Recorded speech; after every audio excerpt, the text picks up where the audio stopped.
Good afternoon, everybody. Uneducated Economist here. Got a little bit of mail for you. For the end of the video, also want to give a shout out to one of my buddies who has a newer YouTube channel that he's trying to get off the ground.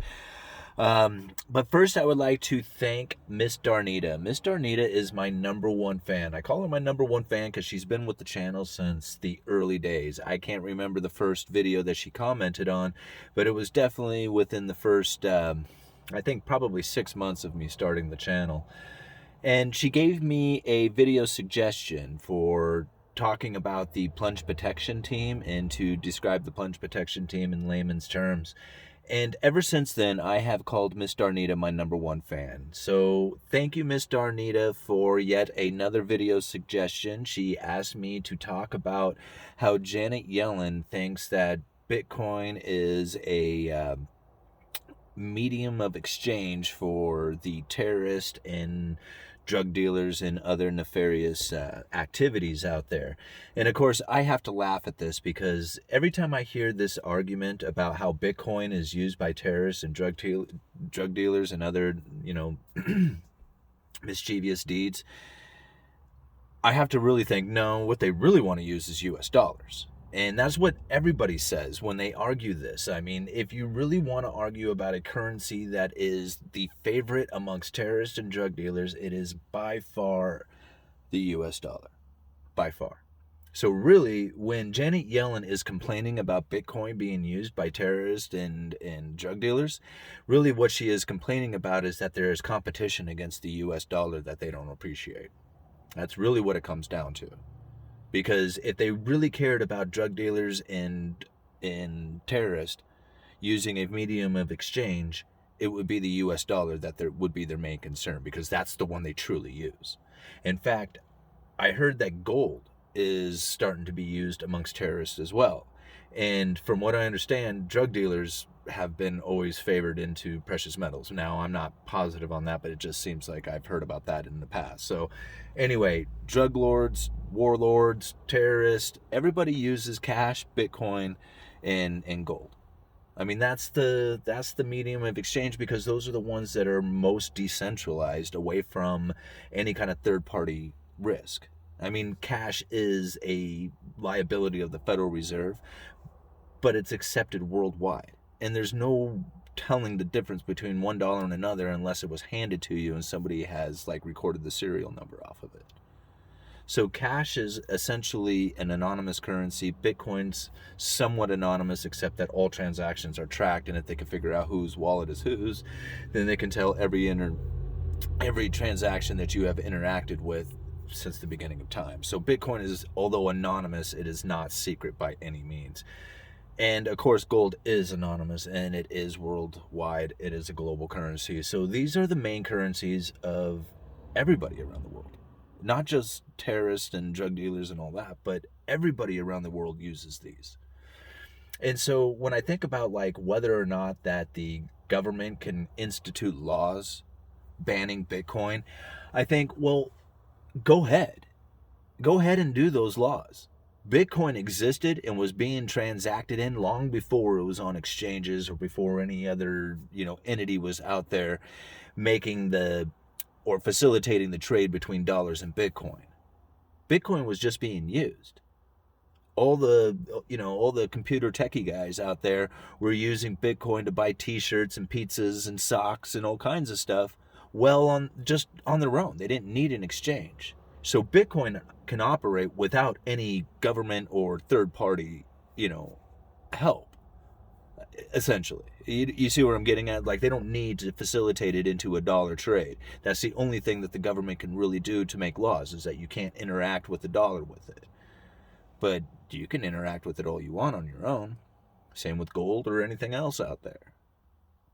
And besides, even if the United States does the whole world, outlaw it, the whole rest of the world would have to do the same thing, because Bitcoin's a global currency. So here in the United States, you can still continue to operate in Bitcoin, right? With each other, maybe use it as your own, form of currency with, say, for example, maybe working for somebody or buying a car or whatever. You could still interact with Bitcoin, because you could always send it over to another country where they do accept it. And if that's illegal, then it only makes the value of it that much more. And I think about it like that because I think about marijuana. Marijuana is the same thing. Like, if you make marijuana illegal, you give it value. Take the laws away from it, make it legal, all of a sudden there's no value to it. That's what happened here in Oregon. See, marijuana was illegal. You get in trouble for it. The bigger the risk, the bigger reward.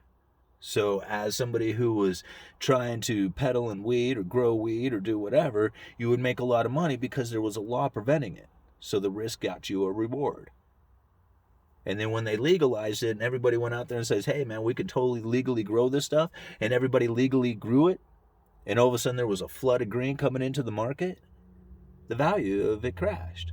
Supply and demand. The only thing that made weed illegal or made weed valuable is the fact that it was illegal. And if you do that to Bitcoin, I'm thinking the same thing will happen. It will only make it that much more valuable. And a lot of people have a hard time conceptualizing that, but that's how I feel. Take something that somebody wants and make it illegal and watch the value go up.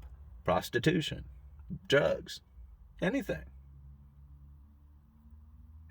So anyway, that's my 2 cents on Bitcoin and what I feel about it. I mean, honestly, I don't see how the government could prevent it, stop it.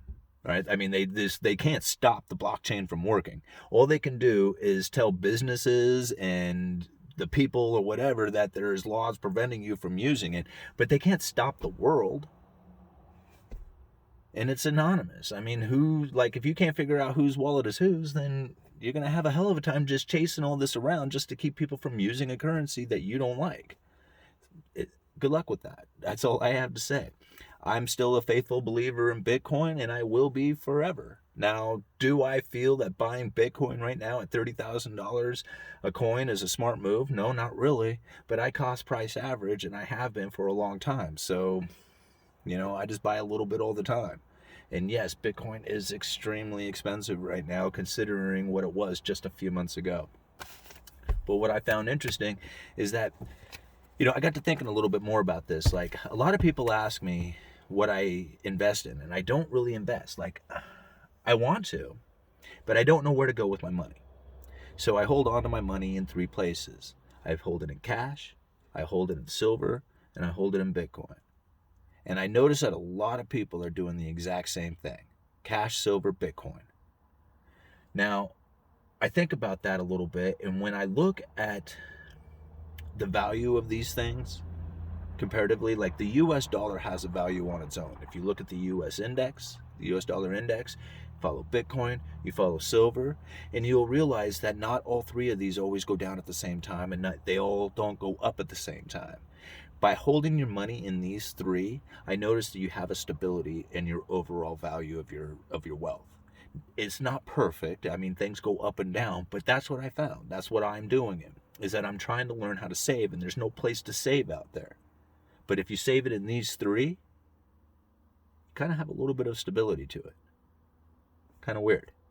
Now, that's just me. I don't encourage anybody to follow me. I have no money. I've been in debt my whole life, and I have just recently got out of debt, so I really don't know what I'm doing. But I am learning, and I am trying. So, okay, let's move on here. Let's give a shout out to Concrete Collectibles. Concrete Collectibles stopped by work, my job, the other day, and handed me an entire unopened box, like unopened packages of 1991 Topps baseball cards. Now, when I was a kid, I loved collecting baseball cards. I love collecting anything, really, but I love collecting baseball cards, and I kind of fell out of it, like, shortly after this year. Like, I was into it, like, right here in 91, and then, like, I think probably stopped collecting probably in 93 or so. But to get this package just really, like, just set me, like, way back in my memories. It was like, oh my gosh, I would have killed as a kid to get a package of baseball cards like this to open up. I just would have been so excited. It just would have, like, yeah, it would have made my day. Anyhow, made my year, actually.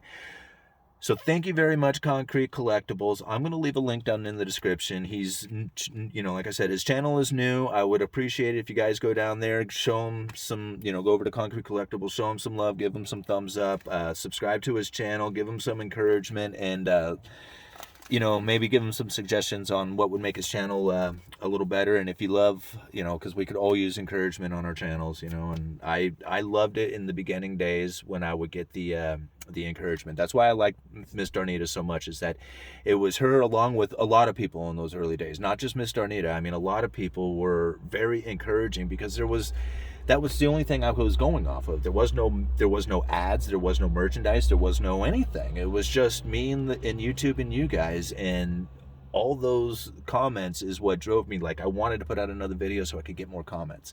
That was the only thing that motivated me, and the fact that I was learning as much as I was, and it just blew me away, and it just kept growing, and I can't thank you enough. Anyhow, I don't want to mispronounce this name, but it's from Chicago, Illinois, and I'm just going to say what they wrote here is their first name and then Bullion. And I just wanted to say the last name because I don't know if that's really their last name, but I just love that bullion because, I mean, collecting silver bullion and whatnot. But thank you, from Chicago. Let's see what what's in here.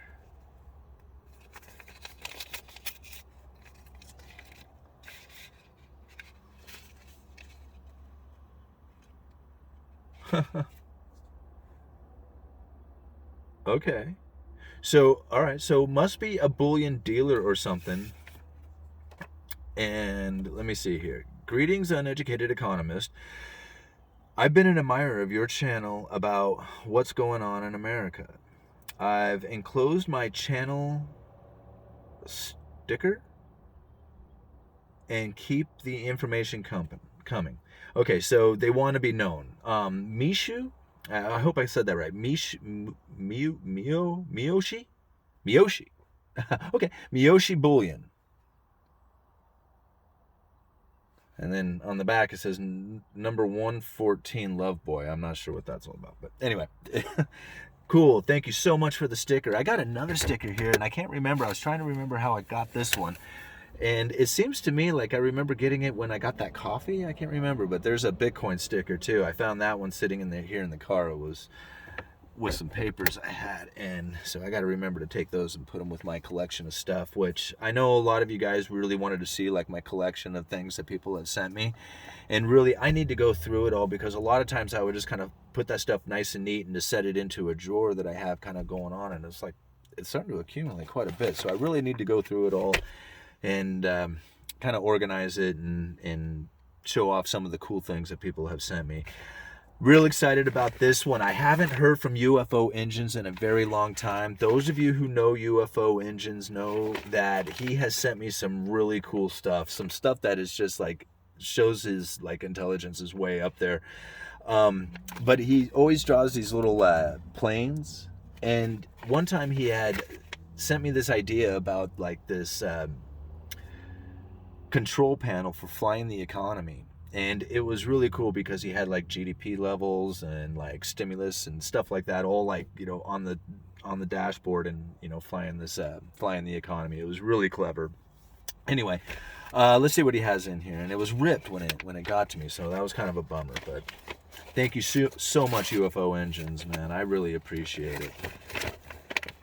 Oops. Let's check.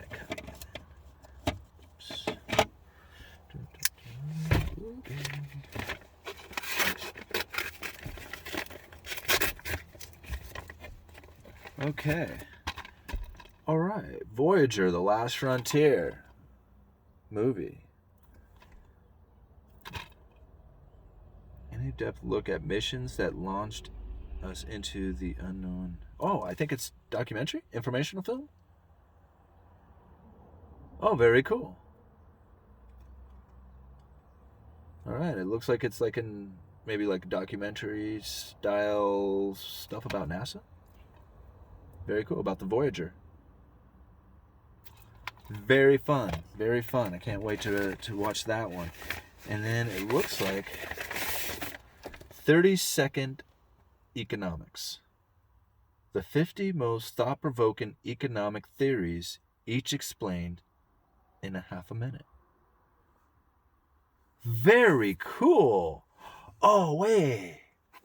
Check it out. Huh. Thank you, bro. Thank you so much. He always builds these like postcards too. I love it. The guy's so clever. Post-scarcity economics, universal basic income.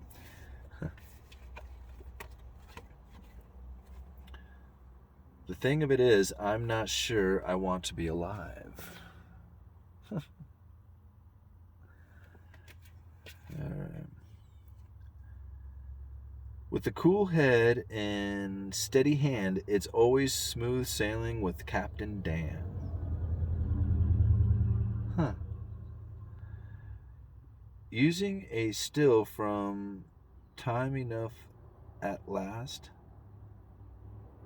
Twilight Zone as a postcard doesn't seem like that good idea now. Can't win them all.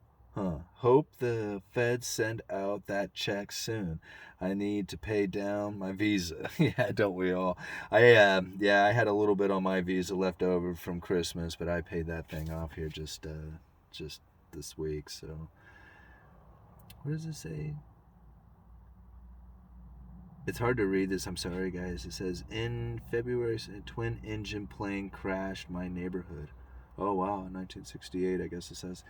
Yeah, he always kind of draws these really clever little pictures and stuff like that. Thank you so much, UFO Engines, man. I really appreciate this book. Now, that's the type of reading that I need. Something that gives me something, just a few minutes to read, and gives me something to think about. So 30-second economics sounds like it's something that is right down my alley. Thank you so much, man. I really appreciate it. Thank you very much, Concrete Collectibles, for the package of baseball cards. He told me to give it to my kids to open up, and it just breaks my heart to see these cards just laying all over the place. So I'm just going to wait just a little bit before I give them, access to those things, because really, if they pull something really nice out of there, I don't want them just throwing it on the floor or something, because that's what they do with their little Pokemon cards and everything else that they have.